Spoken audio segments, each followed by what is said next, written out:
ఏపీలో కొత్త ప్రభుత్వం ఏర్పాటు, రాజధాని అమరావతిలో తిరిగి పనులు ప్రారంభమైన నేపథ్యంలో వరుసగా శుభవార్తలు అందుతున్నాయి. ఇప్పటికే గతంలో టీడీపీ ప్రభుత్వం ఉండగా అమరావతిలో ప్రాజెక్టులకు ఆసక్తి చూపిన సంస్థలు కొంతమేర పనులు మొదలుపెట్టి ఆ తర్వాత ఆపేసిన సంస్థలు కూడా ఇప్పుడు రాజధానికి క్యూ కడుతున్నాయి.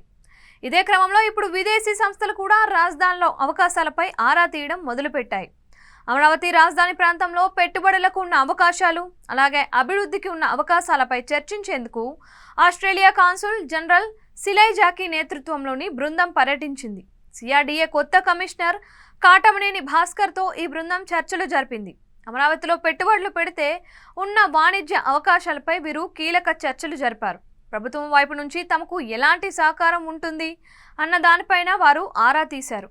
రాజధాని ప్రాంతంగా అమరావతిని గతంలో గుర్తించినప్పటికీ అసెంబ్లీ, హైకోర్టు, సచివాలయం కొన్ని భవనాలు మాత్రమే నిర్మించి వదిలేయడంతో స్వదేశీ, విదేశీ పారిశ్రామికవేత్తలు ఇక్కడ పెట్టుబడులపై అభద్రతా భావంలో ఉన్నారు. కానీ ఇప్పుడు కొత్త ప్రభుత్వం పూర్తిగా అమరావతికి మద్దతుగా ఉండడంతో భవిష్యత్పై భరోసాతో వారు తిరిగి పెట్టుబడులు పెట్టేందుకు ఆసక్తి చూపుతున్నట్లు తెలుస్తోంది.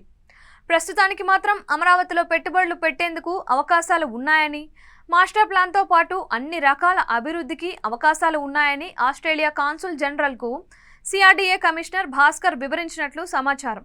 అమరావతిలో తగినంత భూమి అందుబాటులో ఉందని, పెట్టుబడులు పెడితే ప్రయోజనం ఉంటుందని హామీ ఇచ్చారు.